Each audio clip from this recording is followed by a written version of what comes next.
प्रिय छात्रों, आपका स्वागत है study with Vijay YouTube channel पे। तो आज आप सभी के लिए है एनसीईआरटी मैथ क्लास 10th का बिहार बोर्ड के लिए। आज इसमें आप जानकारी प्राप्त करेंगे कि अपरिमेय संख्याओं वाले हरों का यहाँ पर हरों का परिमेयीकरण कैसे करें। हरों का अपरिमेय संख्या वाले हरों का परिमेयीकरण कैसे करें, इसी के संबंध में आज आप सबको जानकारी मिलने वाला है। तो आइए यहाँ पर सबसे पहला नंबर, अगर हर में अपरिमेय संख्या हो तो उसका हम परिमेयीकरण करेंगे, यानी परिमेय संख्या में कैसे बदलेंगे, इसी के बारे में आप जानकारी प्राप्त करेंगे। जैसे में देख लीजिए, यहाँ पर मान लिया जाए कि कोई संख्या है 1/√3, इस प्रकार का है। अब इसका ऊपर वाला अंश है, नीचे वाला हर है, तो हर का हमको परिमेयीकरण करना है, यानी परिमेय संख्या में बदलना है। तो क्या करेंगे, तो यहाँ पर देखिए, यह है अपरिमेय संख्या, इसको परिमेय में बदलना है। तो क्या करेंगे, ठीक इसी सेम संख्या से गुणा कर देंगे। इसको हम, जैसे √3 है, इसको हमको रूट को हटाना है, तो क्या करना पड़ेगा, एक और रूट सेम संख्या वाले से हम ये गुना कर देंगे, यानी अंश तथा हर में कितना से गुना करेंगे, √3 है तो √3 से गुना करेंगे। √3 से गुना करने पर √3 से गुना कर देंगे तो क्या हो जाएगा, यहाँ पर देखिए 1/√3 पहले से है, एक और √3 से ऊपर भी, अंश में भी और हर में भी गुना कर देंगे ऐसे। तो ऊपर में क्या हो जाएगा, √3 का √3 हो जाएगा, और नीचे में √3 इंटू √3 तो √9 हो जाएगा। अभी √3 रूट से तो बाहर होगा नहीं, लेकिन 9 का वर्गमूल हो जाता है 3, तो हर क्या हो जाएगा, परिमेय संख्या में बदल जाएगी नहीं। तो इस प्रकार से हरों का परिमेयीकरण करते हैं। चलिए, ये तो आसान था। कुछ और इससे दूसरा एग्जाम्पल लेकर के हम समझते हैं, इससे कुछ भारी हो। जैसे अब यहाँ पर देखिए, दूसरा प्रश्न है, जैसे मान लिया जाए कि यहाँ पर है 2 है, यहाँ पर है 3√2, ठीक है। अब यहाँ पर है ये आंसर है, ये क्वेश्चन है। यहाँ पर लिखेंगे कि हरों का परिमेयीकरण करें, इस प्रकार का प्रश्न रहेगा। तो हम इस प्रकार के प्रश्नों का किस प्रकार से हल करेंगे, तो यहाँ पर देखिए, हर है, हर में अपरिमेय संख्या है, तो यहाँ पर क्या हो जाएगा, लिख देंगे अंश तथा हर में, इसको हटाना है, √2 को हटाना है, तो √2 से ऊपर भी अंश में और हर में, अंश तथा हर में √2 से गुना करने पर, तो यहाँ पर गुना हम कर देंगे √2 से, इसमें भी अंश में भी हर में भी, तो क्या हो जाएगा 2 गुने √2, और नीचे 3 गुने √2 गुने √2, तो बराबर में क्या हो जाएगा, ऊपर है 2√2, नीचे में 3 है, और √2 गुने √2 तो √4 हो गया, ये हो गया। इसका वर्गमूल निकल जाएगा, तो 2√2 ऊपर में और नीचे में 3 गुने 2, ये 2 हो गया, इसका वर्गमूल 4 का वर्गमूल 2 हो गया। यहाँ पे 4 का वर्गमूल कितना हो गया? 2 हो गया। तो कितना हो जाएगा? ये 2 से 2 कट जाएगा, तो कितना आया आंसर में? √2/3। यानी हर क्या हो गया? अब परिमेय संख्या नहीं रहा बल्कि परिमेय संख्या में बदल गया। तो इस प्रकार से हर का परिमेयीकरण हो जाता है। यहाँ देखिए हर का परिमेयीकरण हो गया, परिमेय संख्या में बदल गया है, तो हम कह सकते हैं कि हर का परिमेयीकरण हो गया। चलिए और कुछ एग्जाम्पल लेते हैं।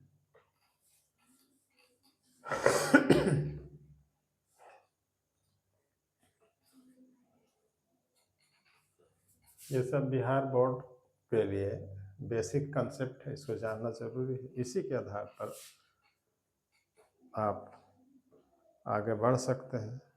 ये सब बेसिक चीज़ की जानकारी अगर आपके पास नहीं है तो फिर आगे बढ़ना मुश्किल है, इसलिए इसे जानना ज़रूरी था। आइए हम और कुछ एग्जाम्पल्स लेते हैं। जैसे मान लिया जाए कि यहाँ पर कोई संख्या है, कोई संख्या यहाँ पर हम प्रश्न लेते हैं। चलिए यहाँ पर 1/2√2 प्लस √3। चलिए एक एग्जाम्पल हम ये लेते हैं। यहाँ पर को परिमेयीकरण करें, ऐसा प्रश्न अगर पूछ दिया जाए तो क्या करेंगे? को परिमेयीकरण करें, 1/2√2 प्लस √3 को परिमेयीकरण करें, ऐसा सवाल है। तो हम इसको हल कैसे करेंगे? यहाँ पर देखिए हल लिखेंगे, हल, और इसका हल करेंगे। कैसे करेंगे? यहाँ देखिए अंश तथा, इसमें भी लिखेंगे अंश तथा हर में। ये देखिए हर को देखिए, सबसे पहला हर का जो संख्या है देखो 2√2 प्लस √3 है, 2√2 प्लस √3। इसका जो है इसी का कॉन्जुगेटिव जो होगा संख्या क्या होगा? ये है देखिए 2√2 प्लस √3 है, तो इसका कॉन्जुगेटिव क्या होगा? 2√2 माइनस √3। यहाँ पर चिन्ह बदल जाता है, यहाँ प्लस रहेगा तो क्या करेंगे? माइनस वाले से गुना करेंगे। अब माइनस रहेगा तो इसी संख्या से, सेम संख्या से सब इसी के बराबर संख्या से, लेकिन चिन्ह बदल करके गुना कर देते हैं अंश और हर में। तो यहाँ पर देखिए अंश तथा हर में क्या लिखेंगे? 2√2 माइनस √3, प्लस है तो माइनस, अगर माइनस होता तो हम यहाँ प्लस लिखते हैं। इतना से गुना करने पर, गुना करने पर, यहाँ पर गुना करने पर है, तो इस तरह से हम गुना करने पर लिखेंगे। अंश तथा हर में 2√2 माइनस √3 से गुना करने पर। यहाँ प्लस है तो हम लिखे हैं यहाँ माइनस, अगर यहाँ माइनस होता तो हम लिखते हैं प्लस, लेकिन संख्या सेम रहेगा। तो इसको इस प्रकार से हम गुना करने पर लिखते हैं। तो यहाँ पर हो जाएगा, क्या हो जाएगा? 1 गुने 2√2 माइनस √3, ऊपर में, अब नीचे में 2√2 प्लस √3 इंटू 2√2 माइनस √3, इस प्रकार से हो जाएगा। अब इसको देखिए क्या करेंगे, इस तरह का हो गया, तो क्या करना है?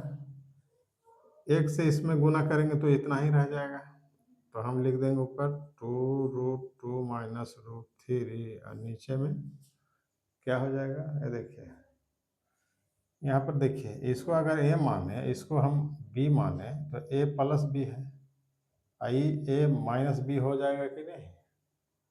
यहाँ पर इसको हम a मानते हैं इसको हम बी मानते हैं।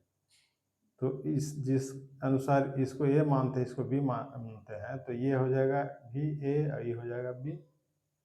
तो ए प्लस बी हो जाएगा, या फिर ए माइनस बी हो जाएगा, इस प्रकार से हो जाएगा।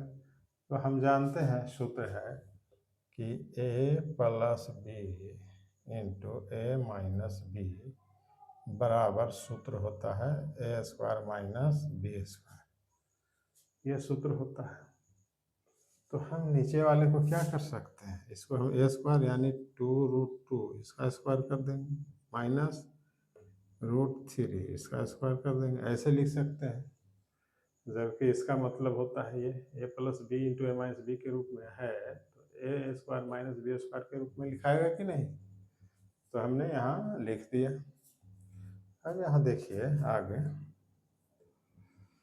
बराबर में 2√2 है ऊपर, 2√2 माइनस √3 बटा में इसका स्क्वायर है, तो इसका स्क्वायर है तो ये दोनों का स्क्वायर है, इसका मतलब ये 2 दूनी 4 हो जाएगा, आई √4 हो जाएगा ये, माइनस ये √3 का स्क्वायर है तो 3 तिया 9 हो जाएगा, रूट में 9 हो जाएगा।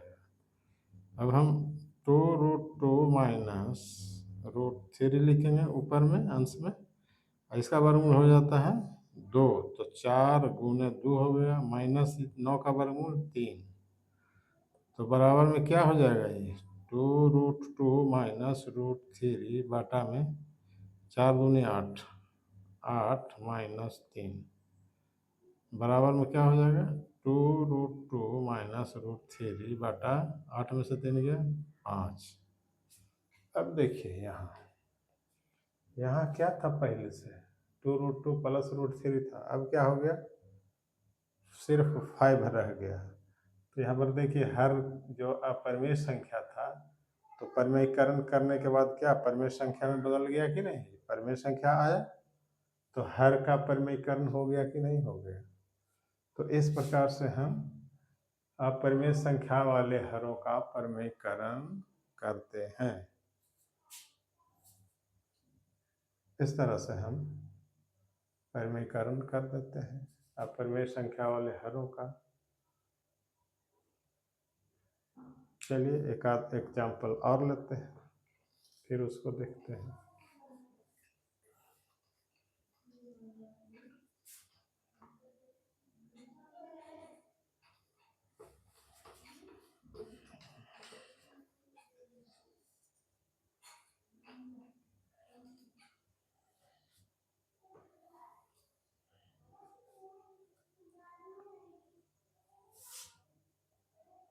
मान लेते हैं कि कोई प्रश्न इस प्रकार का है, यहाँ पर मान लिया 12√3 बटा क्या हो जाएगा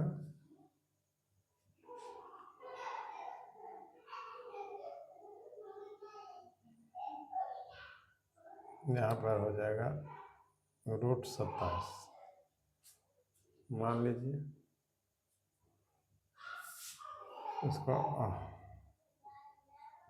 हरों का परिमेयकरण करें, परिमेयकरण करें,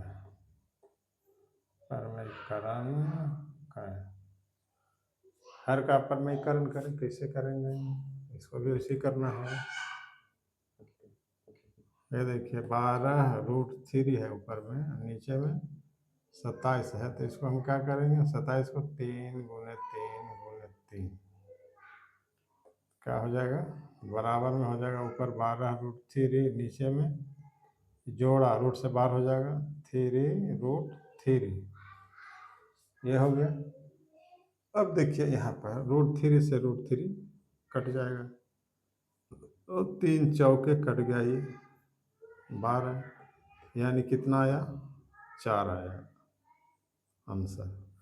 तो हर था 27, अब कितना आ गया सब खत्म, 4 सिर्फ रह गया। तो इस प्रकार से हम हरों का परिमेयकरण करते हैं। तो आज का क्लास अब हम अपरिमेय संख्या वाले हरों का परिमेयकरण करने से संबंधित प्रश्नों का हल हमने आपके सामने किया। तो हम समझते हैं कि आप इसे अच्छी तरह से समझे होंगे। अगर हमारा क्लास अच्छा लगता है तो हमारे इस चैनल को लाइक और सब्सक्राइब करें, और हम मिलेंगे अगले किसी और कंटेंट के साथ। तो तब तक के लिए मैं आप सभी को धन्यवाद करता हूँ।